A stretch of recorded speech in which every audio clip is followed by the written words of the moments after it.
Marginalise हो गया। और इनमें ज़्यादा जो आदमी इंटरेस्ट है तो माँ बाप को लगता था बच्चा बिगड़ गया, ये रियलिटी है। हमने जो लैंग्वेज को, अपने कल्चर को, अपने हेरिटेज कल्चरल हेरिटेज को इग्नोर किया। हमारे बच्चों को, और इसमें मेरी जनरेशन का बहुत पाप है कि हमारे बच्चों को हमारे क्लासिकल आर्ट्स के बारे में, हमारे फोक म्यूजिक के बारे में, हमारी फोक स्टोरीज के बारे में क्या मालूम। 99% जो एफ्लुएंट क्लासेस हैं दिल्ली में, बॉम्बे में, बेंगलोर में, एनीवेयर, जो अमीर लोग, उनके घर में जो किताबें हैं वो उनका इंटीरियर डेकोरेटर लाया है।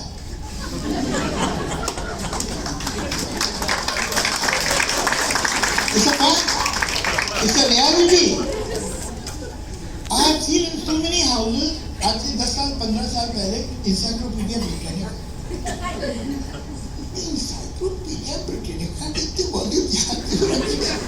Then I realized वो जो ब्राउन फर्नीचर होता है, डार्क ब्राउन, उसे मैच करती हो, लेदर का कवर होता है उसका, वो मैच करती।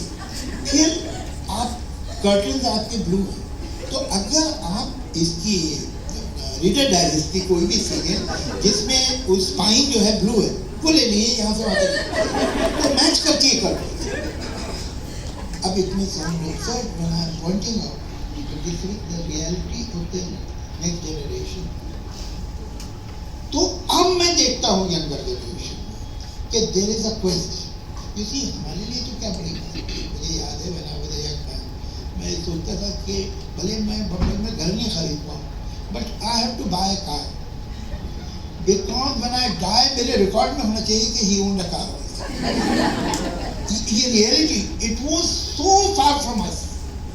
अच्छा, जब घर बनाया मैंने पहली बार, आई अपोलोजाइज, अब मेरा घर ऐसा नहीं है, लेकिन जब मैंने पहली बार घर बनाया था तो wall to wall carpet, this was a status symbol कि आपका जो लिविंग रूम है उसमें वॉल टू वॉल कारपेट है कि नहीं, और वॉल टू वॉल ही उसे बोलते थे। अरे भाई, बॉम्बे में क्यों रख रहे हो वॉल टू वॉल कारपेट? इतनी ह्यूमिडिटी होती है, नहीं जरूरत ही नहीं।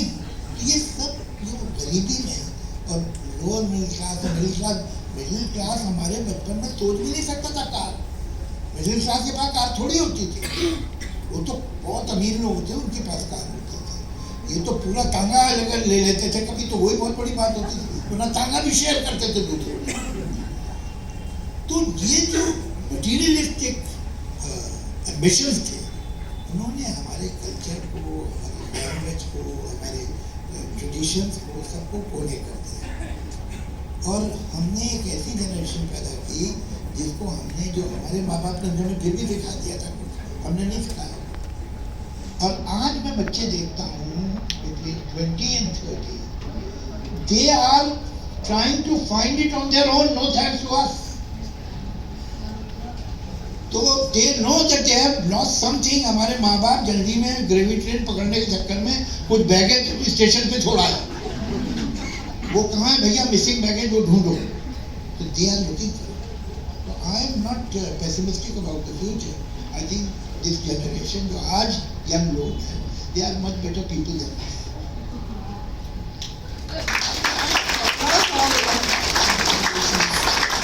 I agree with you on this. I totally agree with you. वो ढूंढ रहे हैं, वो अपनी तलाश में हैं। और कई बार मैं ये भी सुनती हूँ उनसे कि सिर्फ पैसे के लिए नहीं है, पैसा कम होगा चल जाएगा, बट कुछ चाहिए जिंदगी में। तो मैं ज़्यादा ये पैसों को अंडरमाइन भी मत करो। जितना नहीं खाते तुम के गलत रास्ते में चली जाओ। पैसा भी बहुत जरूरी है, वो भी, बट भी नॉट ही। पर मेरा सवाल थोड़ा और भी बढ़कर है एक, कि जब मैं स्टूडेंट थी, so we used to study Natya Shastra. Natya Shastra में पढ़ाया जाता था कि drama is the highest form of poetry and poetry is the highest form of art, ठीक है। और हमें समझाया जाता था कि this is because if you draw diagram of means to ends, कि आपका मीन या प्रोसेस ये है और एंड ये है। तो जब आप एक हायरार्की में जाते हैं तो स्किल्स ऐसी होती है लोअर स्किल्स में आपको आसान होता है स्टेप बाय स्टेप लीनियरली उस प्रोसेस को डिफाइन करना। लेकिन जब पोइट्री की बात आती है which is the highest form of expression, वहाँ पे आपको सारी डिक्शनरी के अल्फाज क्यों ना आ जाए, आपकी पेन स्याही से क्यों ना भरी हो, आपकी कलम तैयार हो, आपका कागज तैयार हो, लेकिन आप पोइट्री नहीं लिख सकते।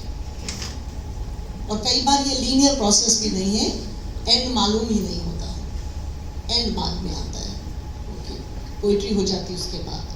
अब इस in this situation I found it very interesting that if I was to teach a student, being a teacher for so many years, मेरे लिए हमेशा एक कश्मकश थी that yes you learn to use words, learn to express through words.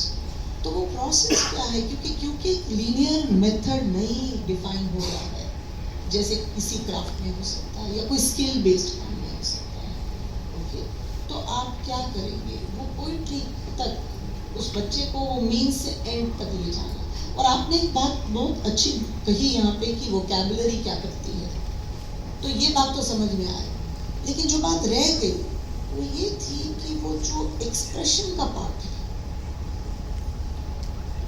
उसका sensitisation कहो या उसका फैसिलिटेशन या उसका प्रोसेस, ये एक मेरे जहन में बहुत ही इम्पोर्टेंट बात है जो आर्ट्स में जुड़ी हुई है कि आपके बहुत से एजुकेशनल इंस्टीट्यूशंस में स्किल सिखाई जा सकती है, एक्सप्रेशन नहीं सिखाया जा रहा या नहीं सिखाया जा सकता या नहीं सिखाया जा रहा। मैं थोड़ा आपसे जानना चाहूँगी इसके बारे में, बिकॉज आप हमेशा ये क्रिएटिव स्पार्क आता होगा जब आप पोइट्री लिखते होंगे, जब आप एक शायरी लिखते हैं तो आपको ज़रूर समझ में आ रहा है कि हाँ ये बन गई या ये हो गई। ये कैसे, मुझे ये क्रिएटिव प्रोसेस थोड़ा सा जानना था, क्या इसके बारे में क्या कहेंगे, इसका सेंसिटाइजेशन कैसे हो सकता है? देखिए, पहले तो ये कहना कि poetry is the highest form of art, I disagree with that. I'll tell you. नहीं, मैं I can disagree with Natyashastra, of course. I disagree with all the holy books of the world. Gita and Natyashastra, वो क्या बात नहीं। Most of the poetry in the world is mediocre and emulative and some kind of imitation of some other poet. That is hardly creativity. Most of the paintings are mediocre. There are most of the photographs of मुझे हर आदमी रघुनाथ थोड़ी है, तो ऐसे ही हर आदमी Michelangelo भी नहीं है, पिकासो भी नहीं है, गालिब भी नहीं है। वो एक्सीलेंस जो है दूसरी चीज़ है, और एक्सीलेंस किसी भी चीज़ में हो वो कमाल है, कोई भी चीज़। एक तो हमने ये क्रिएटिविटी एक लिस्ट बना के आर्ट्स की ये है क्रिएटिविटी, और बाकी क्रिएटिविटी कुछ नहीं, गलत। I think Henry Ford was a creative person when he decided to put the automobile on a conveyor belt. जो काम नहीं हुआ है, जो किसी ने कभी नहीं किया, जब आप वो किया तो क्रिएट किया। और अगर if you are doing something which has been done 10 times, तो where is the creativity? It's a imitation, maybe a good imitation. Now, what is the process of creation? First of all, Sakatri believed that the very desire to be creative or to create something belongs and depends and has its foundation in a ill-adjusted personality. अगर आप बिल्कुल normal हैं और everything is perfect आपके अंदर, आप creative क्यों करना चाहिए? Of trying, wanting to create something means you are missing something. You are not satisfied. There is an element of dissatisfaction. You are not totally well-adjusted person. एक normal भला सा आदमी जो है, जो कि एडिसन के पड़ोस में रहता था, he would think यार ये जो लैंड मिल रहा है ये खरीद लूँ तो अच्छा है, बिकॉज बराबर में हाईवे बनने वाला है, लैंड की प्राइस बढ़ जाएगी। That's a real practical sensible thinking. Next door, Mr. Thomas Edison is thinking, yaar, how to capture the sound. Now, this very desire is a mad desire. To make a desire to make a gramophone is based on some kind of a mad fantasy.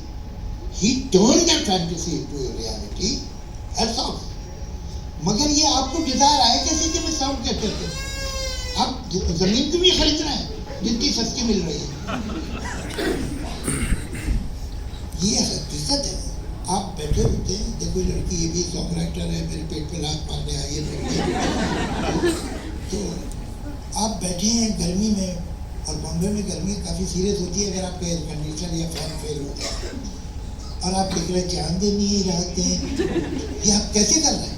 आप fantasise कर रहे चांदनी रात और बैठे हुए गर्मी में पसीना बह रहा. ऐसा थोड़ी कि जो आप लिख रहे हैं वही आप उस वक्त आप उस दुनिया में, ऐसा नहीं. You take yourself there, you fantasise, you are not completely in reality all the time. और ये जो सस्पेंशन ऑफ डिसबिलीफ है कि भाई इसको चांदनी नहीं है, आपने इसे सस्पेंड किया. It needs some kind of mindness कि आपने बिलीव कर लिया यही है. Now is it only that? It is very complicated. है क्या कि every art, whether it is poetry और पेंटिंग, फोटोग्राफी और म्यूजिक और raga ragini, whatever, they have two things. One is passion, imagination, fantasy, romanticism. On the other hand, technique, craft. Now they are not, they are moving in opposite direction. They are not compatible. This is surgical. This is logical, cold logic. This is total forgetfulness. And Denmark, you know what is your weakness? You can't make up your mind. To be or not to be.